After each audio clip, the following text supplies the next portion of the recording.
in the Gospel of Matthew, and there's one in the Gospel of Luke as well. The same story is told in certainly 3 out of the 4 Gospels. The 4th Gospel, Luke, it's a slightly different story, and some people think it's the same occasion, and some people think it's a different occasion that this story talks about.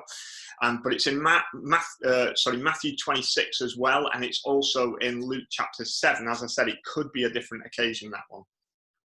But anyway, Jesus is in Bethany for about 4 days at this point. Bethany is the place where he raised Lazarus from the dead.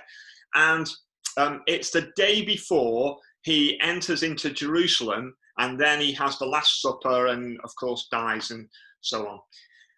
And he's reclining at a table. I'm sat on the floor this morning by a little table, by my settee. He's sat at a table on the floor having a meal in his honour. So this whole meal is there for him. And maybe it's because he became so well known when he raised Lazarus from the dead in that town. So they rate him very highly. But he obviously had a lot of friends there. And Mary comes in and she has this big jar. I don't know how big it was, but it held about half a litre, about a pint of expensive perfume. It's pure Indian nard. And it's worth about a year's wages, so expensive stuff in this jar. And she breaks the jar and pours it on Jesus. Now, in some of the Gospels, it says she poured it on his head, and all the perfume went over his head. And in some of them, it says on his feet. So probably it's a bit of both. But this perfume is all on Jesus, and she wipes his feet with her hair, it says. And there's all of a sudden, there's a bit of a commotion. Some people in the room think this is absolutely awful. How can this woman do this, waste all this money just pouring it over Jesus like that? This is awful. That could have been spent on something much better than that. And some say it was Judas who said it. Some say it was other disciples, other people in the room were saying the same kind of thing. The money could have been sold and given to the poor. One of the Gospels hints that maybe Judas had an ulterior motive because he liked to take a bit off the side of whatever was given. But whatever the motivation was, there's obviously people upset by this. And I think we can sympathize a bit with those disciples. I don't know what you think, but I guess if someone came and broke a jar of aftershave and poured it all over me as a minister of the church that was worth £20,000, some of you might say to that person, hey, I know the minister's kind of, important, and it's nice to give him some nice aftershave, £20,000 worth of aftershave, but really, could that money not have been better spent going to the poor? Would anyone think that? Maybe. I bet there's quite a few of you would. And so you can understand the reaction of the people at the time in the situation. But Jesus rebukes them, and he says to them, leave her alone. She's done this beautiful thing. She's shown great love. And you'll always have the poor with you, but you won't always have me with you. And the nard was actually meant for this occasion. What she did was meant for now. And wherever the Gospels preach throughout the world, what she's done will be told too. And it's interesting, isn't it, that this story is in all 4 Gospels, whether it's Luke as well, like I say, or a different similar story, but it's in all the Gospels there. And it's being told even today, 2,000 years later, here we are talking about this famous story again. And it was after this answer that Jesus gave that Judas Iscariot actually went away and betrayed Jesus. He'd had enough. This was the final straw for him. So what is this story all about? Why is it so important in the Gospels? It's there because this story is all about true devotion. It's all about true devotion. All the Gospels are telling this story about an act of true devotion. Jesus isn't with us physically today, but if he was, maybe we'd all give him great gifts. I mean, would you? I talked about giving me £20,000 worth of aftershave. But would you go all out to give Jesus a gift, especially if you thought he was going to be coming to die? Would you be willing to give Jesus everything you had, or an expensive gift? Think about birthday presents you buy for friends or whatever. If you were buying one for Jesus physically, would you go all out to do that? Probably, if you knew truly who he was. And so what is this true devotion, and what does this story have to say to us? Well, actually, it raises a lot of questions for us and a lot of challenges, and I want to just look at some of those. For example, here's a simple one before we get going on the other bits. We'll always have the poor with us. So should we show our devotion by giving extravagantly to the poor today? Jesus says, yes, it's right that you give this me now, but and it's good to give to the poor, but you'll always have the poor with you. Well, we do still have poor with us. Do we give to them in the same way and use all that money and resource for the poor today? Should we do more? Do we show devotion to God by building great churches and cathedrals in Jesus' honor? Has that been done through the ages? Yeah, absolutely. The temple, even when Jesus was around, was being built to give glory to God. It was right, people felt, that God had the best house in the town, that his home, the big temple, should be the grandest building in the whole place because it was for the glory of God. Today, do we see buildings going up around the world? Have we seen it through history? Cathedrals with tall spires, with beautiful architecture? Is that done to give true devotion and love to God, to express our love and how much we value God? And if so, is it right that so much is spent on that? And it's still happening today. The Glass Cathedral in America, big churches all over the world go up with beautiful buildings.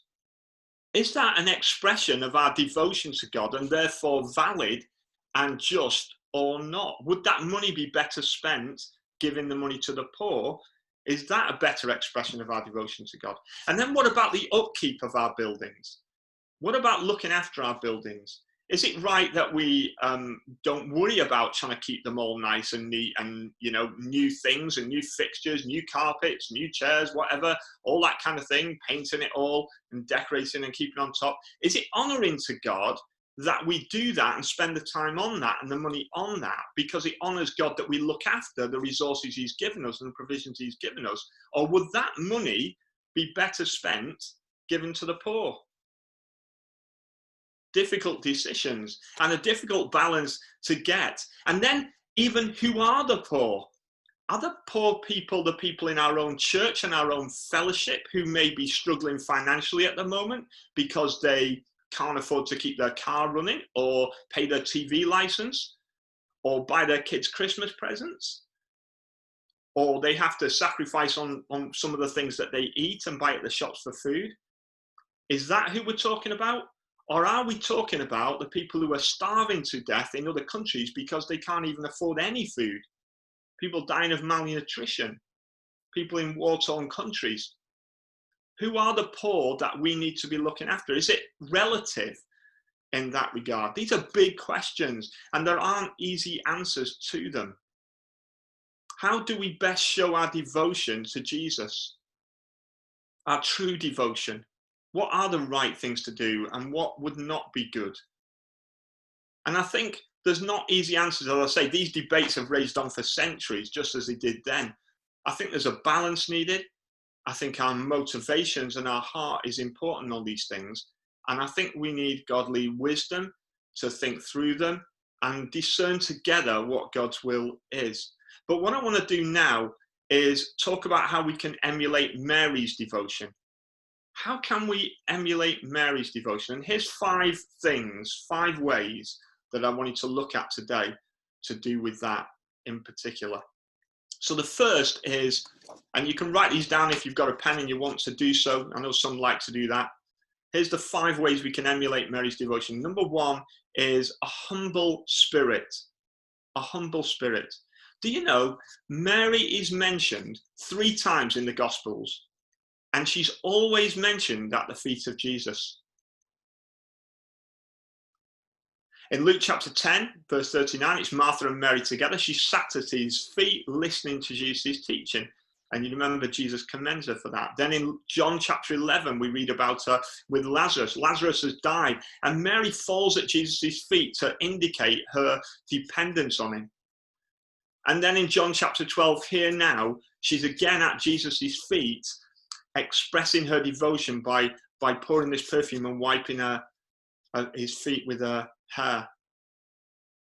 It's said, and you may have heard it before, that true worship and service of Jesus begins on our knees at his feet.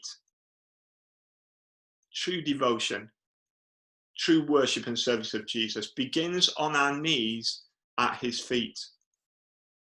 What does this mean? If we were interacting in the congregation now and I could talk with you, I would ask you that question and be getting feedback from things like this. But what does it mean? Is it a one-off thing that we do once when we come to Christ in the first place? Certainly when we come to Christ, we have to lay everything down and come before him at his feet and confess our sin and ask for his forgiveness. Of course we do that in coming to Jesus to be saved. But is that a one-off thing? Or certainly our salvation is once when we're born again. But is it a one-off thing that we sit at Jesus' feet, that we express our true devotion in that way? Have you ever done it? More than once, I mean. And could we do it more? Showing that humble spirit and just coming and sitting at Jesus' feet in some way, in whatever way that may mean for you. So the second thing, how we can emulate Mary's devotion, is a perceptive heart. A perceptive heart. I wonder, do you think that Mary knew the significance of her actions at the time when she did this? Do you think she really understood what she was doing, the significance of it? She was preparing his body for burial. Remember, Jesus was about to go into Jerusalem and he was about to be crucified. And this nard, Jesus said, was saved for her to anoint his body ready for burial. And was this in some way an indication of that? She was doing it right there, right then, while he was still alive. Again, a sign of what was about to happen to him as he went into Jerusalem the very next day. Amazing, if you think about it like that. And also, bear in mind what she was doing. She was washing his feet with her hair. She was washing Jesus' feet, sat at his feet, washing his feet. What did Jesus do the very next day with his disciples? Sat and led by example, washing their feet. And here she does it the day before, emulating what Jesus was about to do. Is this all just coincidence? Is there something going on here? Was she perceptive in some kind of way? If she'd kept the perfume for later or used it for something else, she'd have missed the occasion. What do you think leads her to do it at this time, on this particular night? Is it coincidence or the Holy Spirit in some way working in her? And is she led to do the right thing because she perceives what's on Jesus's heart? She's perceptive of what's going to happen next. How did she know? Well, we've mentioned it already when we talked about the fact that she sat at the Lord's feet listening to what he said. In Luke chapter 10, we see her there. While Martha's busy getting on with other stuff, she sat at Jesus' feet. She spent time with him. And so she learned to be perceptive of him. And as we spend time with Jesus in prayer and reading his word, will we not perceive Jesus' will better? Will we not understand his ways better and be more sensitive to his Holy Spirit? How can we emulate Mary's devotion? A humble spirit to come before him and sit at his feet, and a perceptive heart as we spend time with him to learn his will more. And then thirdly, the extravagant act. It was an extravagant act, wasn't it? Mary's act went well beyond what could have been expected. It was really, truly heartfelt. She perceived what the right thing to do was and was willing to do it, whatever the cost may be. Can we, I wonder, become too routine in our Christian life and our worship at times that we lose something of Mary's heart? Do you think we can? Do you think we kind of go through the motions sometimes of church or Christianity, or in our faith and our walk, even in our, devotions and stuff like that? Can we just become routine? Are our acts of worship ever really extravagant? Do we give extravagantly ever? Do we pray sacrificially ever? You see people spending 40 days of prayer and praying and fasting and these kind of things. Do we get close to that most of the time at all? It's not that we have to be doing it all the time, but are we ever extravagant in that? My wife knows the difference between, when it's a birthday, between bringing her home a bunch of garage flowers that I've managed to pick up on the way home because I've forgotten, or spending some time buying her a really nice new dress because I want to get something special for her and know her well. And she's probably in the other room now laughing because I don't think I've bought her a new dress for a long time. But anyway, she knows the difference, would know the difference between a present that I've really thought about and spent time over and spent money on, and something that I've just picked up around the corner, like a box of chocolates from the corner shop, quick. My family knows the difference between me sitting with them. As my kids were growing up, they knew the difference between me just sitting with them, but miles away, or really being with them, when my whole attention is with them and I'm really interested in them, not just when I'm sat in the room.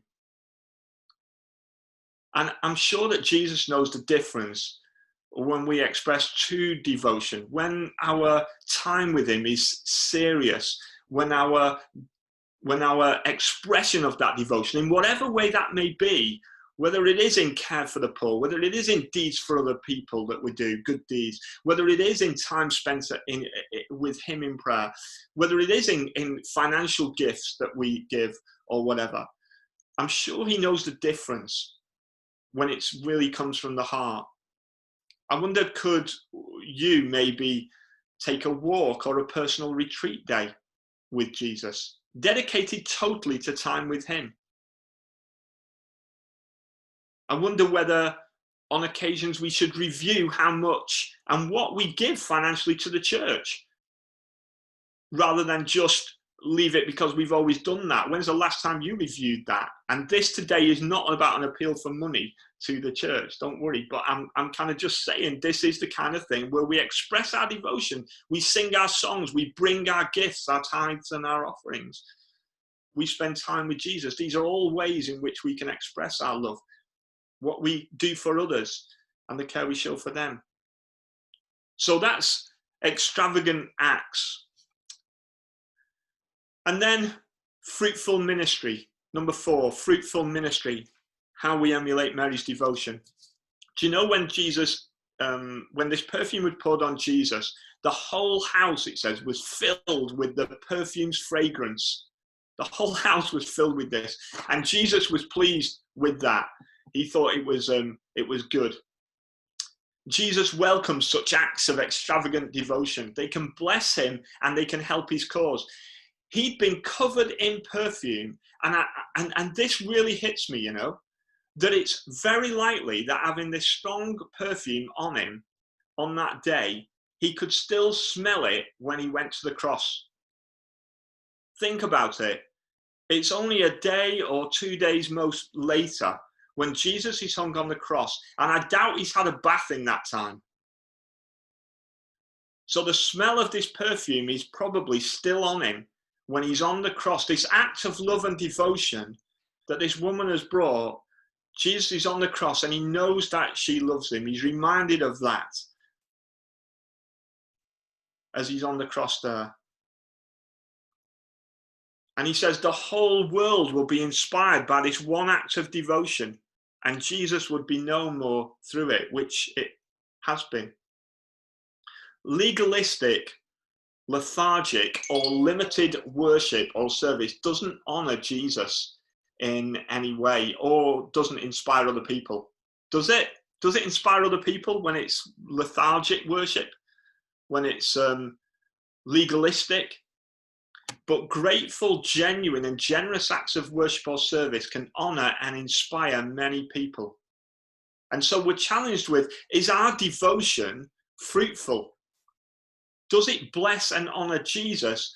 And does or could it inspire other people? I've got to say, you know, when I'm sometimes in church and I'm watching the singers, the worship leaders at the front of church, sometimes it inspires me when I see them truly worshiping God, when I see them expressing their worship and praising God with heartfelt meaning and passion. That inspires me to sing and worship more too, as I see that devotion in them. I don't know about you, but it does for me. If someone stood at the front of church and they're singing the songs and they're going, ah, da, da, da, singing the songs, and just like, you know, it doesn't inspire me to worship the same way. But when I see someone truly worshiping, that inspires me. When I see an act of real devotion and someone sacrificially does something for someone else, that challenges me. Does it you? The fragrance filled the whole house, and others were affected by this act. So how can we emulate Mary's devotion? By fruitful ministry, by the way that we serve others, by the way that we express our love. It can inspire others. But the fragrance filled the whole house, but then so did the critical atmosphere that ensued. Number five, how can we emulate Mary's devotion? And this is the last one, determined will. Determined will. Why do I say that? Because there's almost a note of inevitability, really, that with such devotion, criticism is going to follow. When someone truly expresses love and devotion, there's always someone ready to have a go and criticize. And people were criticizing even while this worship was going on. Here's this woman doing something extravagant, using this perfume, this £20,000 worth of perfume, this year's wages. She's giving everything at that point. And what are other people in the room doing? Criticizing. Can you believe it? Yes, sadly, we can. Sadly, we can. Some of them were thoughts in people's heads, and some of them were outspoken criticism. But Mary's undeterred. She has this determined will. She's not afraid to literally let her hair down and to express her worship, even if she's criticized. Nothing's going to stop her expressing her love and her true devotion of Jesus. Whatever criticism she gets, whether within the church, whether within the family, whether within other believers, which in this case it was coming from, and quite often does, or whether it was from outside and people who didn't believe in Jesus, nothing was going to stop her expressing her love and her devotion to Jesus. She had a determined will. And Jesus commends her, even though someone will go straight from there, straight from that place, they'll go to betray Jesus. Judas walked straight out and betrayed Jesus after she showed this great act of love because he couldn't cope with it. I wonder if you're ever put off expressing your worship more visibly in case people judge or criticize.